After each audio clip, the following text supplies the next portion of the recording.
Hello, little friends. Are you ready for a fun and magical story? Before we begin, don't forget to subscribe to our channel for more amazing stories. One cold winter, a lonely queen sat sewing by her ebony window frame. She pricked her finger, a drop of blood falling onto the snow. A profound wish formed for a child with skin like snow, lips like blood, and hair like ebony. Her wish was granted. She bore a daughter named Snow White. Tragically, the queen died shortly after. The king remarried a woman of breathtaking beauty, consumed by vanity. She possessed a magical mirror, daily asking, "Mirror, mirror, on the wall, who is the fairest of them all?" For years the mirror replied, "You, my queen, are the fairest." But as Snow White blossomed, her radiant beauty surpassed the queen's. One fateful morning, the mirror's answer changed. "Queen, you are lovely, but Snow White is 1,000 times fairer than you." A searing jealousy ignited in the queen's heart. She commanded a kind huntsman to take Snow White deep into the forest and kill her, bringing back her heart as proof. The huntsman, unable to harm the innocent girl, tearfully urged Snow White to flee. To appease the queen, he slew a wild boar and presented its heart. Lost and terrified, Snow White wandered through the dense, whispering woods. Just as despair set in, she stumbled upon a charming tiny cottage. Inside, everything was miniature and orderly. 7 tiny plates, 7 little mugs, and 7 neatly made beds. Exhausted, she ate a little from each plate and, finding one bed, fell into a deep sleep. At dusk, the cottage's owners returned, 7 hard-working dwarfs. They were astonished to find a beautiful maiden asleep. Snow White awoke, startled, and tearfully recounted her harrowing tale. Moved by her plight, the dwarfs offered her shelter, but with one strict rule, that she must never open the door to anyone while they were away.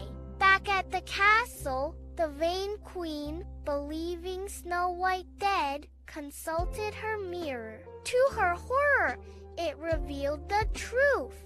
Snow White, high in the mountains, with the 7 dwarfs, is still 1,000 times fairer than you. Enraged, the queen vowed to finish the deed herself.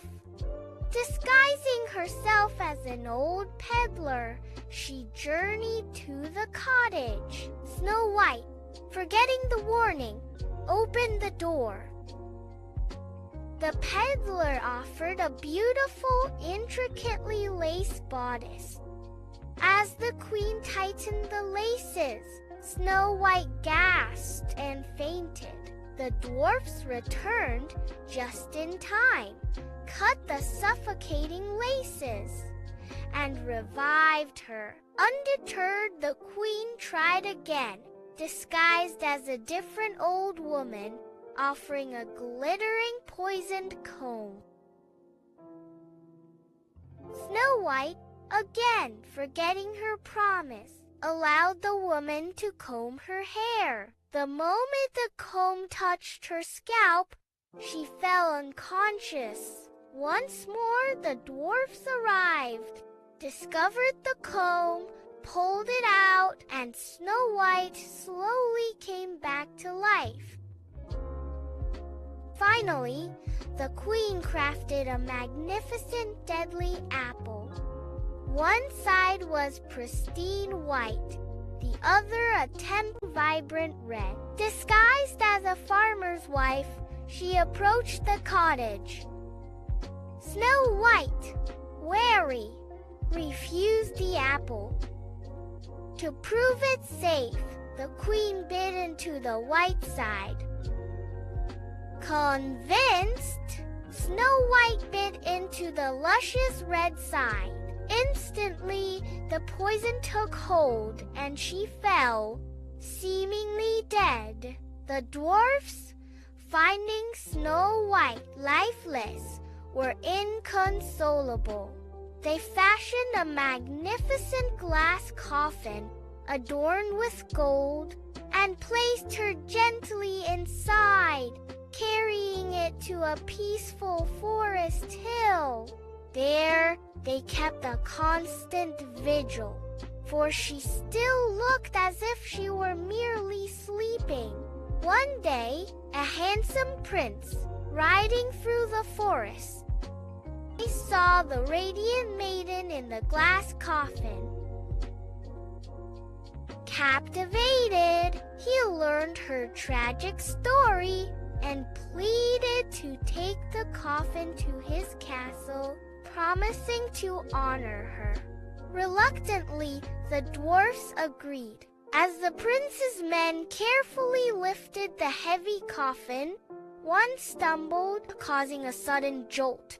The small, poisoned piece of apple dislodged from Snow White's throat. With a gasp, she opened her eyes, alive once more.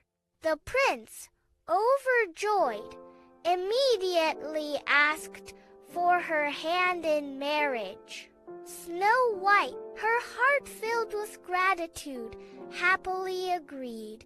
The dwarfs were welcomed as honored guests.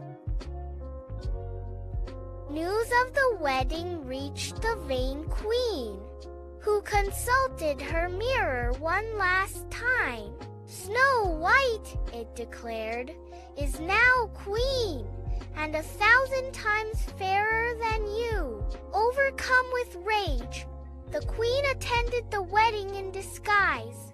Upon seeing the radiant bride, she recognized Snow White and, consumed by her own evil, turned and fled, never to be seen again. Snow White and her prince lived a long, happy life, ruling their kingdom with kindness and wisdom. She never forgot the simple cottage habits, and he always remembered how quickly safety could turn to danger. The dwarfs visited often, their path between the forest hill and the grand palace becoming a well-worn trail. And so the tale concludes. Danger faced, deceit unmasked, and a life once lost beautifully returned. And so the tale concludes. Danger faced, deceit unmasked, and a life once lost beautifully returned.